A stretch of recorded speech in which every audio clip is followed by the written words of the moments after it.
Hello everyone, मैं Dhirendra Bagri, lecturer computer science at government polytechnic college Jhalawar आप सभी का हार्दिक स्वागत और अभिनंदन करता हूं। वीडियो सीरीज़ के इस क्रम में हम ऑपरेटिंग सिस्टम प्रिंसिपल सब्जेक्ट का अध्ययन कर रहे हैं और अभी तक हम ऑपरेटिंग सिस्टम प्रिंसिपल सब्जेक्ट के पहले अध्याय के काफ़ी कुछ टॉपिक्स का अध्ययन कर चुके हैं। इसकी बेसिक फंडामेंटल्स और फाउंडेशंस क्या क्या है वो हम इस अध्याय में डिस्कस कर रहे हैं। तो आइए आज हम शुरू करें, कंटिन्यू करें अपने पुराने सेशन जहां हमने इसे छोड़ा था उसके बाद इसे कंटिन्यू करते हैं। तो हम देखते हैं computer environments peer to peer. देखिए, ऑपरेटिंग सिस्टम की हम भूमिका देख रहे हैं। कंप्यूटर जो इन्वायरमेंट होता है वो अलग अलग इन्वायरमेंट में, इससे पहले वाले सेशन में हमने अंत में देखा था कि क्लाइंट सर्वर आर्किटेक्चर जब इन्वायरमेंट होता है तो ऑपरेटिंग सिस्टम की किस तरीके से भूमिका होती है। तो अब हम बात करते हैं पीयर टू पीयर, ठीक है। और ये जो हम देख रहे हैं, देखिए ये सब रियल टाइम सिस्टम्स हैं, ठीक है। इससे पहले जो क्लाइंट सर्वर आर्किटेक्चर के बारे में हमने देखा और उसमें जो ऑपरेटिंग सिस्टम भूमिका अदा करता है ये रियल टाइम है और ये डिस्ट्रीब्यूटेड सिस्टम्स भी हैं। डिस्ट्रीब्यूटेड का मतलब भी मैं आपको पुराने सेशन में समझा चुका हूँ कि डिस्ट्रीब्यूशन का मतलब क्या होता है कि सिस्टम्स एक जगह पे ना होके अलग अलग लोकेशंस पे रखे हुए होते हैं, ठीक है। जैसे मान लीजिए 4 सिस्टम्स हैं, ये एक पर्टिकुलर लोकेशन पे ना रखते हुए ये अलग अलग लोकेशंस पे रखे हुए होते हैं और ये आपस में कम्युनिकेट करते हैं एक सेंट्रलाइज सिस्टम के माध्यम से, ठीक है। अब डिस्ट्रीब्यूशन का मतलब ये हो सकता है कि ये जो सिस्टम है इसका कुछ प्रोसेसिंग पावर या सीपीयू जो है वो अलग होगा, यहाँ पे रखे हुए सीपीयू का प्रोसेसिंग पावर अलग हो सकता है, ठीक है, यहाँ का अलग हो सकता है। कहने का मतलब ये है कि जो इनके रिसोर्सेज होते हैं वो अलग अलग हो सकते हैं, लिमिटेशंस हो सकता है, बट जब ये आपस में एक सेंट्रलाइज सिस्टम के द्वारा जुड़ जाते हैं, ठीक है, तो इनका जो रिसोर्सेज हैं, जो रिसोर्सेज इसके पास नहीं है वो दूसरे या तीसरे सिस्टम के पास है, तो वो इस अपने रिसोर्सेज को शेयर कर पाते हैं, ठीक है। इसको डिस्ट्रीब्यूशन कहा जाता है, ठीक है। तो ये बहुत बड़ी उपलब्धि है और इस तरीके के इन्वायरमेंट में ऑपरेटिंग सिस्टम किस तरीके की भूमिका अदा करता है वो हम देख चुके हैं कि किस तरीके से जब एक यूज़र इस सिस्टम पे बैठा हुआ यूज़र अपने कुछ रिक्वेस्ट भेजता है ये सर्वर को, ठीक है।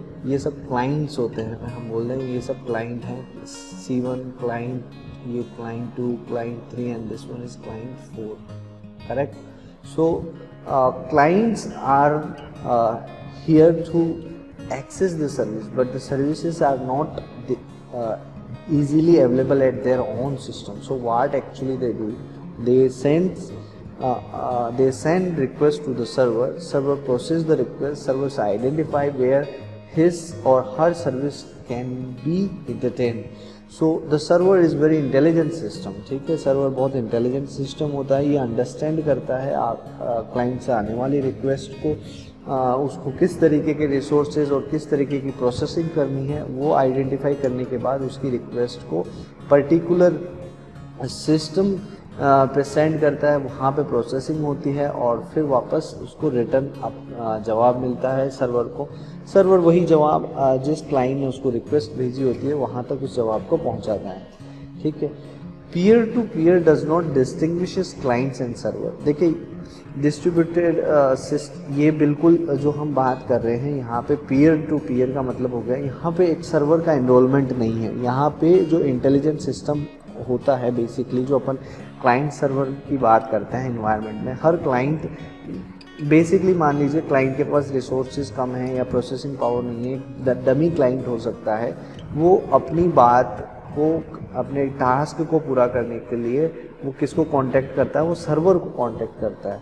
फिर सर्वर डिसीजन लेता है, उस पर प्रोसेसिंग करवाता है अपने जुड़े हुए दूसरे रिसोर्सेज के माध्यम से, और उसको उसका जवाब मिलता है। बट पीयर टू पीयर में क्या होता है कि क्लाइंट एक इंटेलिजेंट सिस्टम होता है और ये आपस में एक दूसरे से कनेक्टेड होते हैं, ठीक है। तो यहाँ पे जैसे आप देख रहे हैं, ये जैसे हम ये डायग्राम आप देख पा रहे हो यहाँ से, ये क्लाइंट 5 क्लाइंट्स आपको यहाँ पर देखने को मिल रहे हैं, client 3 and this one is 4 and this one is 5। अब देखिए ये जो स्टार टोपोलॉजी बन रही है, स्टार टोपोलॉजी कह लीजिए, तो इसमें क्या है, हर क्लाइंट सभी क्लाइंट से डायरेक्टली कनेक्टेड है, ठीक है। यहाँ से क्लाइंट ये कनेक्टेड है इससे, फिर इसी से डायरेक्ट कनेक्शन है, फिर इससे डायरेक्ट कनेक्शन है, और फिर इसी तरीके से इससे डायरेक्ट कनेक्शन है। तो हर क्लाइंट जो है वो हर बाकी अपने क्लाइंट से कनेक्टेड है, ठीक है। यहाँ एक क्लाइंट बाकी 4 क्लाइंट से कनेक्टेड है। इसी तरीके से दूसरे क्लाइंट को अगर अपन कंसीडर करते हैं तो ये भी अपने बाकी चारों क्लाइंट से कनेक्टेड होता है। तो peer to peer computing environment में क्या होता है कि आपका जो इंटेलिजेंस होता है वो क्लाइंट के पास होता है डिसीजन लेने का। Client can communicate to another client without interference of a server, ठीक है। तो इसको हम peer to peer computing environment बोलते हैं, जहाँ पे क्लाइंट दूसरे क्लाइंट से डायरेक्ट कम्युनिकेट करता है। Instead all nodes are considered as peers. तो ये जितने भी नोड्स होते हैं, क्लाइंट के जितने भी नोड यहाँ पे बन रहे हैं, इनको अपन पीयर बोलेंगे। में each act as a client, server और बोथ, ठीक है। अब ये इस तरीके से भी इनका सेटअप पॉसिबल हो सकता है कि हर क्लाइंट में एक्ट एज अ क्लाइंट और सर्वर, ठीक है। देखिए सर्वर का जो रोल होता है वो एक इंटेलिजेंट सिस्टम की भांति होता है, वो आने वाले रिक्वेस्ट को समझता है और डिसीजन लेता है। तो इसी तरीके से जब एक क्लाइंट बाकी क्लाइंट से कम्युनिकेट कर रहा है डायरेक्ट वे में, तो इसके पास रिक्वेस्ट आना जाहिर सी बात है। तो आने वाली हर रिक्वेस्ट को समझना कि क्या ये रिक्वेस्ट मेरे द्वारा प्रोसेस किया जा सकता है, क्या मैं इसकी रिक्वेस्ट पे प्रोसेस करके क्या इसके लिए जवाब तैयार कर सकता हूँ, ये डिसीजन क्लाइंट लेता है। तो यहाँ पर हम कह सकते हैं एक क्लाइंट खुद ब खुद एक सर्वर की भांति इंटेलिजेंट वे में काम कर रहा होता है, ठीक है। अब देखिए पॉइंट नंबर 3 में node must join P2P network. तो peer to peer computing environment में जो नोड्स होते हैं वो डायरेक्टली ज्वाइन होते हैं। Registers it service with central lookup service on a network. देखिए अब जब हम बात कर रहे हैं कि peer to peer communication environment में एक सेंट्रलाइज सर्वर नहीं है, तो कोई भी client peer to peer environment में जुड़ने से पहले अपना एक रजिस्ट्रेशन करवाता है, ठीक है। वो रजिस्टर करवाने के दौरान बताता है कि भाई मैं किस तरीके की सर्विस चाहता हूँ और मैं किस तरीके की सर्विस प्रोवाइड कर सकता हूँ, ठीक है। Broadcast request for service and respond to request for service via discovery protocol. तो देखिए डिस्कवरी प्रोटोकॉल क्या होता है। डिस्कवरी प्रोटोकॉल का मतलब होता है नियम कानून और कायदे उसमें मेंशन होते हैं कि कोई भी बंदा अगर किसी ऑर्गेनाइजेशन के साथ जुड़ रहा है तो उसको वहाँ के एटिकेट्स, वहाँ के नियम कानून उसको फॉलो करने होते हैं। तो पीयर टू पीयर में जो पहले से क्लाइंट जुड़े हुए हैं, जो पहले से एक नेटवर्क बना हुआ है, तो कुछ प्रोटोकॉल फॉलो करते हैं। प्रोटोकॉल मतलब नियम कायदे फॉलो करते हैं, ठीक है।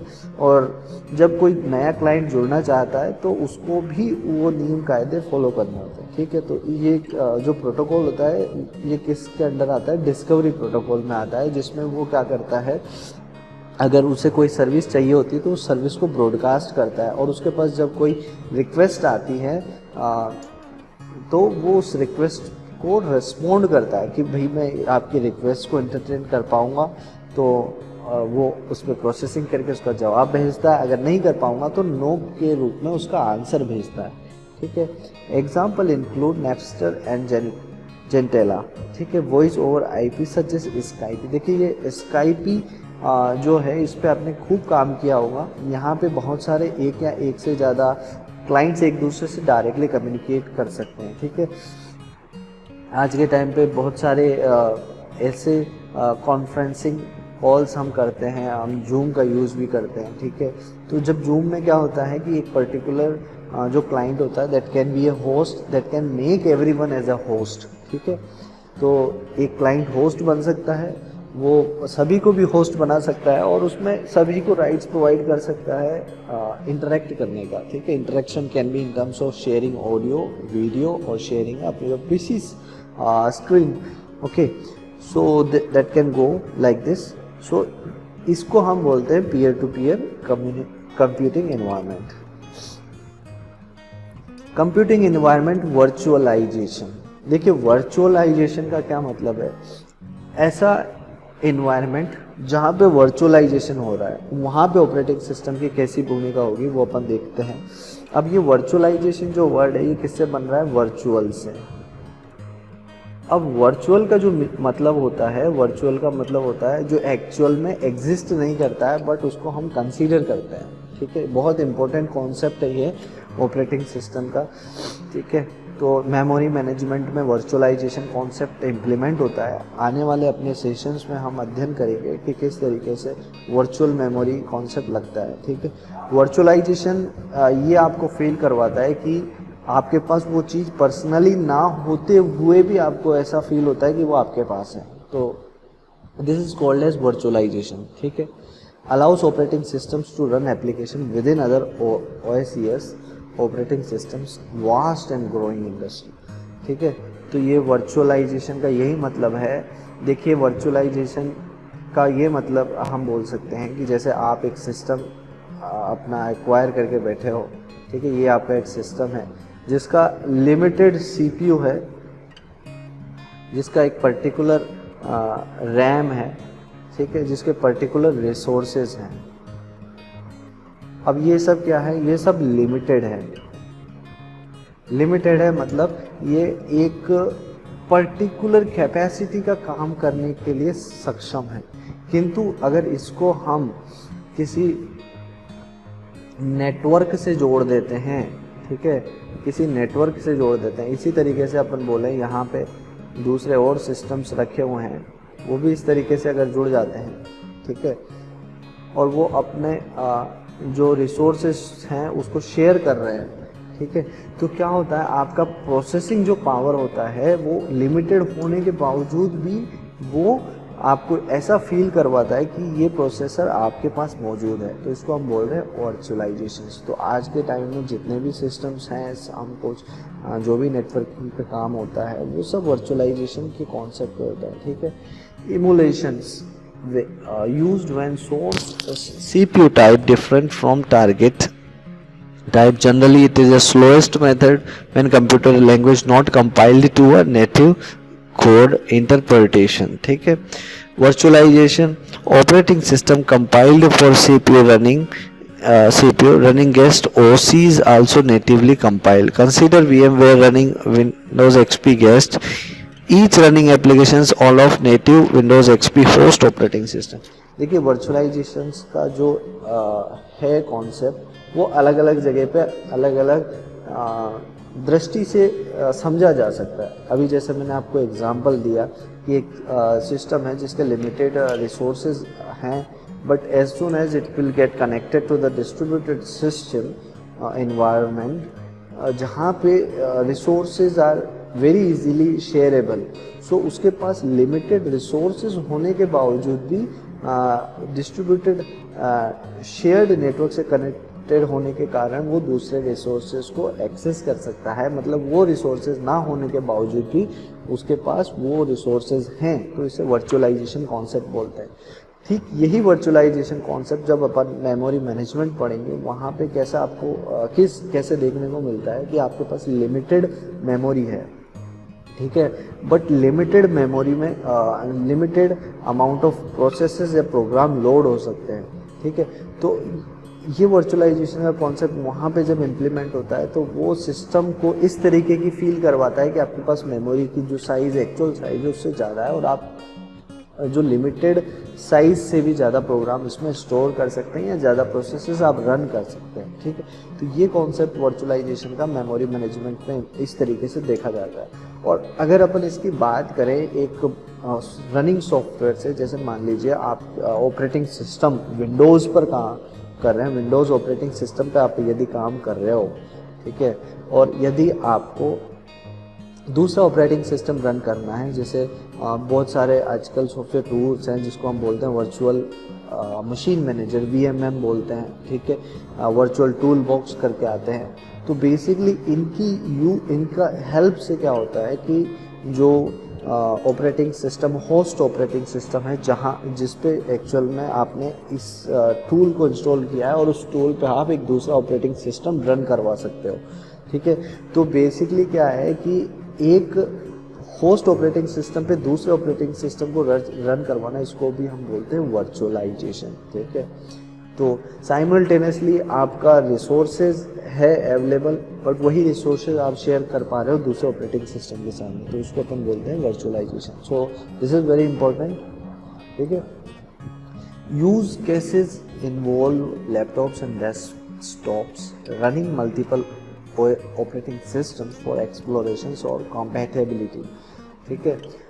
जैसा मैंने आपको बताया कि एक साथ बहुत सारे सिस्टम कनेक्ट हो रहे होते हैं, एक साथ बहुत सारे सिस्टम्स रन कर रहे होते हैं, ठीक है। कॉम्पैटिबिलिटी और एक्सप्लोरेशंस, अलग अलग कॉम्पैटिबिलिटी के सिस्टम्स रन कर रहे होते हैं एक दूसरे को एक्सप्लोर करने के लिए, ठीक है। Apple laptop running Mac OS X host Windows as a guest developing apps for multiple operating systems without multiple systems, ठीक है। तो देखिए ये अब आप देखते हो भाई, जब भी कोई ऑपरेटिंग सिस्टम या कोई इस तरीके का सॉफ्टवेयर या इस तरीके का ऐप आप कह लीजिए जो डिज़ाइन होता है, वो अलग अलग बेस्ड होता है वो कॉम्पेटिबिलिटी पर, कि अगर आप एक पर्टिकुलर सॉफ्टवेयर डिज़ाइन कर रहे हो तो ये कॉम्पेटिबल होता है विंडोज़ ऑपरेटिंग सिस्टम इन्वायरमेंट में, कि मतलब ये जो काम करेगा ये विंडोज़ के लिए काम करेगा। ये जैसे एप्पल का जो ऑपरेटिंग सिस्टम मैक OS आता है उस पर ये नहीं चलेगा, ठीक है। इसी तरीके से जो एंड्रॉयड मोबाइल फ़ोन आते हैं उस ऑपरेटिंग सिस्टम पे ये आपका सॉफ्टवेयर रन नहीं कर सकता, उसकी कॉम्पेटिबिलिटी अलग होती है। बट बहुत अच्छी बात क्या है कि आप एक पर्टिकुलर ऑपरेटिंग सिस्टम एनवायरनमेंट में दूसरे ऑपरेटिंग सिस्टम एनवायरनमेंट पे रन होने वाले सॉफ्टवेयर को डिज़ाइन कर सकते हो, उनको क्रिएट कर सकते हो। ये बहुत इम्पोर्टेंट कॉन्सेप्ट है वर्चुअलाइजेशन का। तो ये वर्चुअलाइजेशन जो कॉन्सेप्ट है आपको फील देता है कि just using the host operating system you can prepare और डिज़ाइन सॉफ्टवेयर और application which can run on another operating system which can work with another compatible operating system, ठीक है। QA testing applications without having multiple systems, quality assurance testing applications without having multiple systems। देखिए ये virtualisation का concept जैसे मैं आपको बता रहा हूँ कि किस तरीके से दूसरे ऑपरेटिंग सिस्टम पे कॉम्पेटिबल सॉफ्टवेयर या एप्लीकेशंस को आप इस पर डिज़ाइन कर सकते हो। तो इसका बेनिफिट क्या होता है कि आपको जो लगने वाले अलग अलग मल्टीपल ऑपरेटिंग सिस्टम्स के ऑपरेटिंग सिस्टम की आवश्यकता नहीं पड़ती है, ठीक है। एक पर्टिकुलर ऑपरेटिंग सिस्टम पे ही आप बहुत सारे मल्टीपल ऑपरेटिंग सिस्टम्स का काम कर सकते हो। ये वर्चुअलाइजेशन की वजह से ही संभव हो पाता है। VMM can run natively in which case they are also the host. There is no general purpose host then VMware ESX and Citrix Xen servers. तो ये VMware करके जो सॉफ्टवेयर आता है, वर्चुअल टूल बॉक्स करके सॉफ्टवेयर आता है, तो they actually work on the concept of virtualization, ठीक है।